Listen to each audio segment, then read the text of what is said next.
নমস্কার বন্ধুরা, বাগান পরিচর্যার ইউটিউব চ্যানেল মুখার্জি গার্ডেন্সে আপনাদের সকলকেই জবা গাছের ডাল থেকে চারা তৈরি করার নতুন ভিডিওতে আপনাদের সকলকেই স্বাগত। জবা গাছের চারা তৈরি করুন একদম ঘরোয়াভাবে। শুধু দেশীয় নয়, সব ধরনের জবা গাছের ডাল থেকেই হবে। খুব সহজে করতে পারবেন। এর জন্য কি কি দরকার? রুটিং হরমোন, হিউমিক, ফাঙ্গিসাইড, মাটি, কম্পোস্ট, খোল, এইগুলি ব্যবহার করেই খুব ভালো রেজাল্ট পাবেন এবং খুব দ্রুত কিন্তু শিকড় বাড়াবে। দুটি সহজ পদ্ধতিতে আমি আপনাদের আজকে চারা তৈরি করা দেখাবো।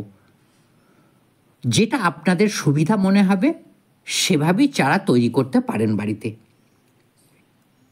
এই বর্ষার সিজনে দেখবেন কয়েকদিনের মধ্যেই চারা তৈরি হয়ে যাবে। তো সামনে বর্ষা, তার প্রস্তুতি এখন থেকে কিন্তু শুরু করতে হবে। প্রথমত আমি চারা তৈরি করার জন্য আগে মিডিয়া তৈরি করে রেখেছিলাম। আপনাদের মিডিয়াটি তৈরি করে নিতে হবে। কী কী দিয়ে? মাটি নেবেন, কম্পোস্ট সার নেবেন আর খোল নেবেন। এই তিনটিকে একসঙ্গে মিশিয়ে রেডি করে রেখে দিতে হবে।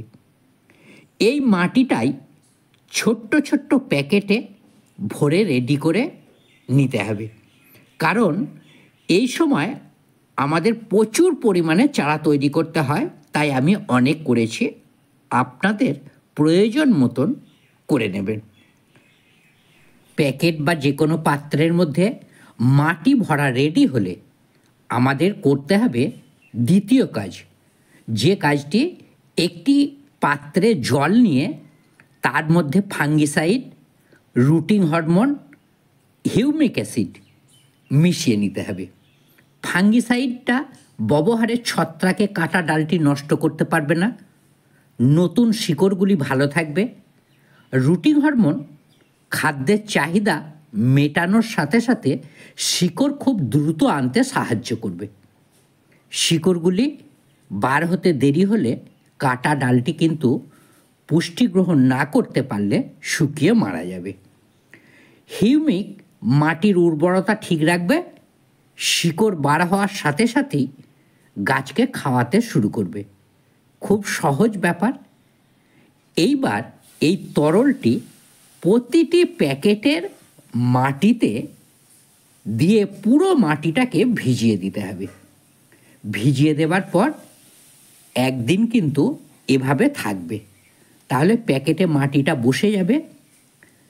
পরের দিন আমাদের ডালগুলো এই মাটিতে বসাতে হবে, তবে একদম ছায়াযুক্ত স্থানে প্যাকেটগুলি রাখতে হবে। নাড়াচাড়া করলে চলবে না। এই কাটা ডালগুলি বসানোর পর যদি প্যাকেট বা টবগুলি ধরে সরাতে যাই তাহলে গোড়া আলগা হবে, বাতাস প্রবেশ করবে, শিকড় ছাড়বে না। তাই নির্দিষ্ট জায়গায়, ছায়াযুক্ত জায়গায় রেখেই কাজটা আমাদের করতে হবে।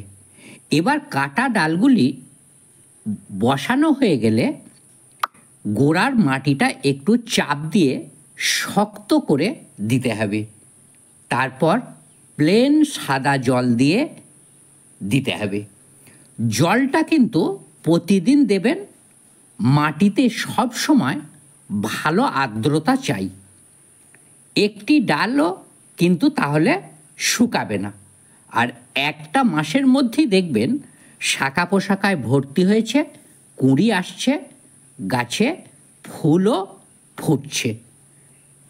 এইবার আপনারা এই গাছগুলিকে সময় মতন 6 থেকে 8 ইঞ্চি টবে আপনারা বসিয়ে দিন বা মাটিতে বসিয়ে দিন, তাহলে কিন্তু পিছন ফিরে আর আপনাদের তাকাতে হবে না।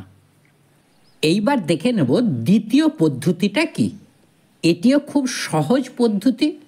যাদের জায়গা কম, 5-10টি চারা করবেন, তাদের জন্য খুব সহজ হবে। কাটা ডালগুলি একটি পাত্রে জল নিয়ে H2O2 কিংবা যে কোনো ছত্রাকনাশক জলে দিয়ে সেই জলটি ভালোভাবে গুলে কাটা ডালগুলি 5 মিনিট ভিজিয়ে রাখুন।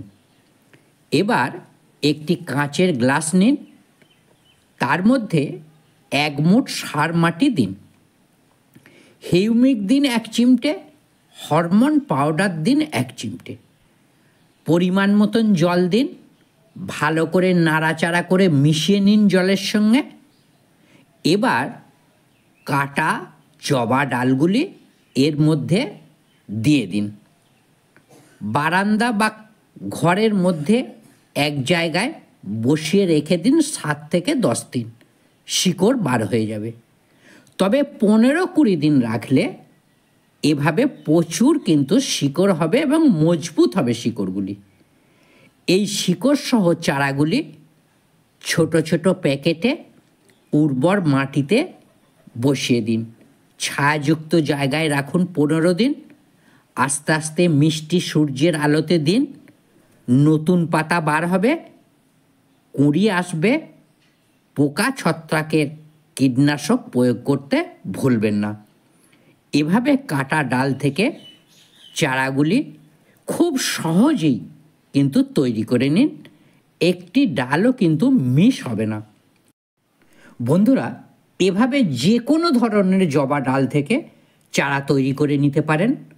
উর্বর মাটিতে সুস্থ পরিবেশে কাটা ডালের শিকড় ছাড়ে এবং চারাটি বড় হওয়ার জন্য অসুবিধা হয় না, তাই একটি চারাও মরে যায় না।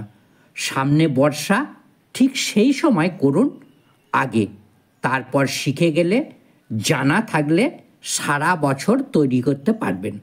বন্ধুরা, এই ছিল আজকের ভিডিও। ভালো থাকুন সকলে, সঙ্গে থাকুন। নমস্কার।